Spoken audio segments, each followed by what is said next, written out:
Out there, everybody. Here comes more of the Sarah interview. Go ahead and roll it. Back now to Dr. Jeff Long, Tricia McGill, and Sarah. Sarah, welcome back. Thank you. All right, well, it takes a lot of guts, I think, especially publicly, to talk about this. So you are now left without the use of one arm. Have you otherwise recovered, or are there any other lingering physical problems? Well, I have, in that arm, I have a condition that's called reflex sympathetic dystrophy, which means I'm in pain all the time. So that has really changed my life in a great deal of ways also, because when you experience pain, I think when you're that young, and I didn't really have any, precedent in my life for acute injury or acute pain. So it really served to kind of change my perspective. Not bad. Especially about human beings and suffering. Sure. Yeah. All right. Back to that most awful moment. Yes. When out of the darkness, the light, a little pinprick of light, and then this horrid being with flames around it, a creature, I guess like a monster movie coming at Yes. you. At you. At me. At an incredible rate of speed, too. Not slow. Very quickly.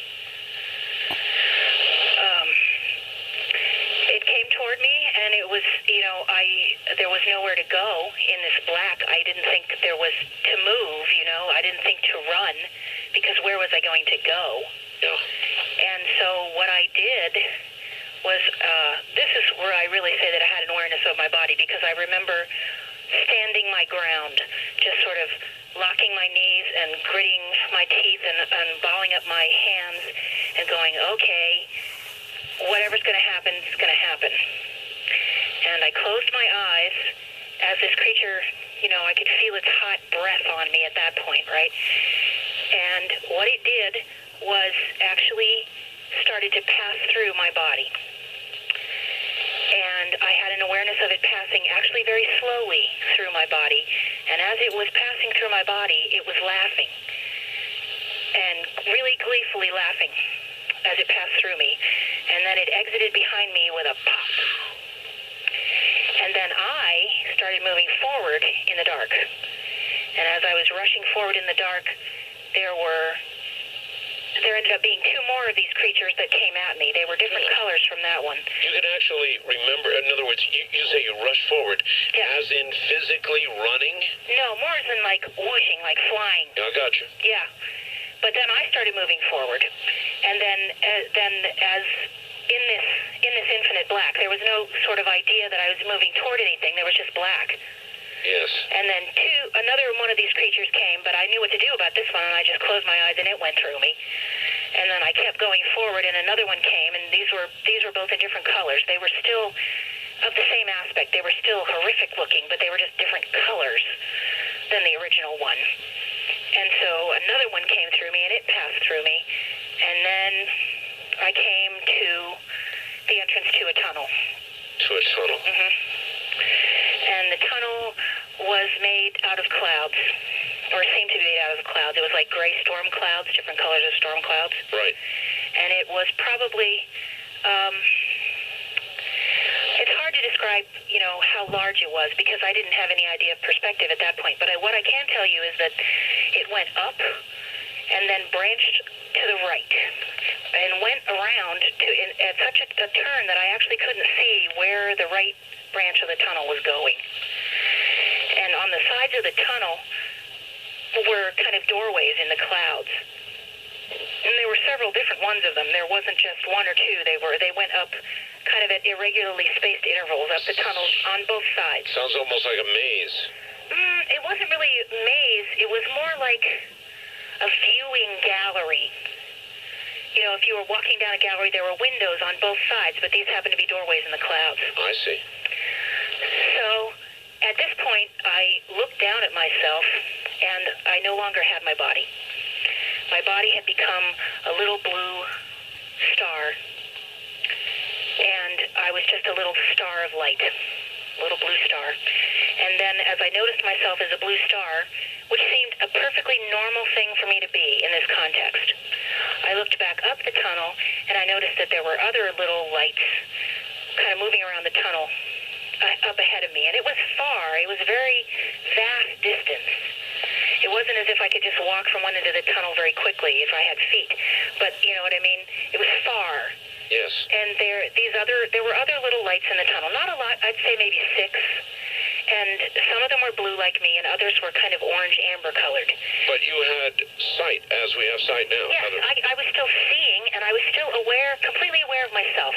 Do you know what I mean? I had a complete, utter personality of me. Yes. You said obviously without feet now you're not walking. Were you able to intentionally produce motion? Could you move yourself in a direction? Yes.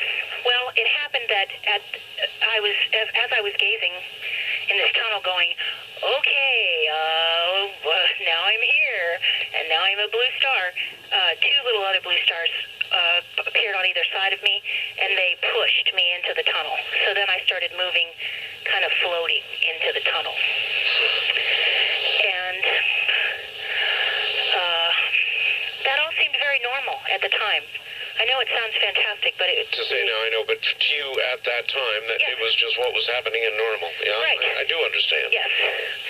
So as I was floating along, I observed that some of the doorways in the clouds were open, while others seemed to have been shut up. In terms of, they didn't have like a door with a handle or anything like that. There was just kind of a darker area, and you couldn't see in. Right. And some of the doors had characters above them, like, identifying what they were. But they weren't written or any characters that I'd ever seen. And sometimes that was very dim. So you didn't really understand what those meant? No, not at all. I just noticed, isn't that interesting that there were sort of something other than the clouds above the doors. Did they look like Egyptian characters or Chinese or something indecipherable? They were fantastic. They could have been any combination of those, Egypto-Phoenician, Chinese, science fiction, who knows, But definitely not door number 1, 2, and 3. No, nothing that was recognizable to me at all. And not every door had that either, only some doors. Right. Wow. So anyway, the first doorway that I looked into looked like hell.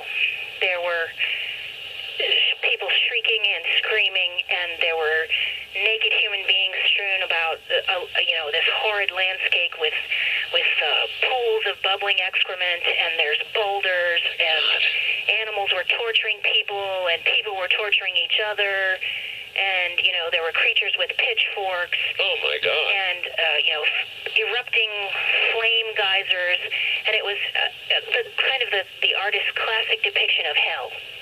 Well, let me stop you right there. This is the most detailed description I've ever heard. I want you to hear something, Sarah. Sure.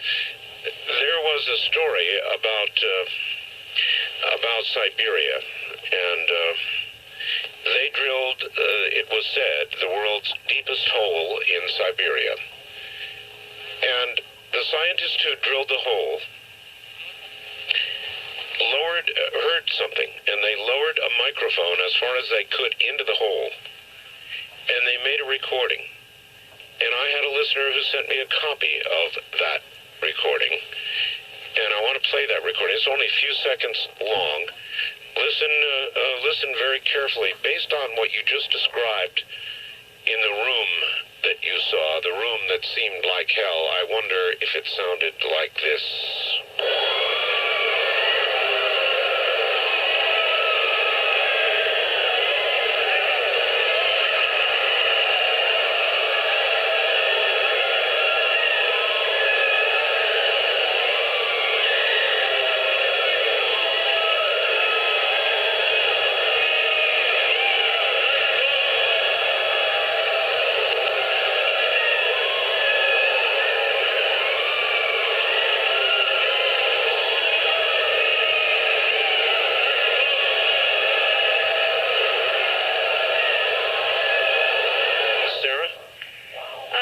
Goosebumps all over my body. Me too. Oh, that was just exactly like what it sounded like. That is amazing. I don't know if I wanted to hear that, but when you said that, I couldn't resist. So you had that much sensory perception. You not only saw, but you heard. Well, not only that, it got worse. in that as I got close to this doorway, I was in kind of the center of the hall, and I looked in and saw this scene, and I was like, whoa. And then I went toward this door. I kind of floated toward it, and there was a sucking sensation near this door, kind of like a whirlpool. And I got actually sucked into the hell.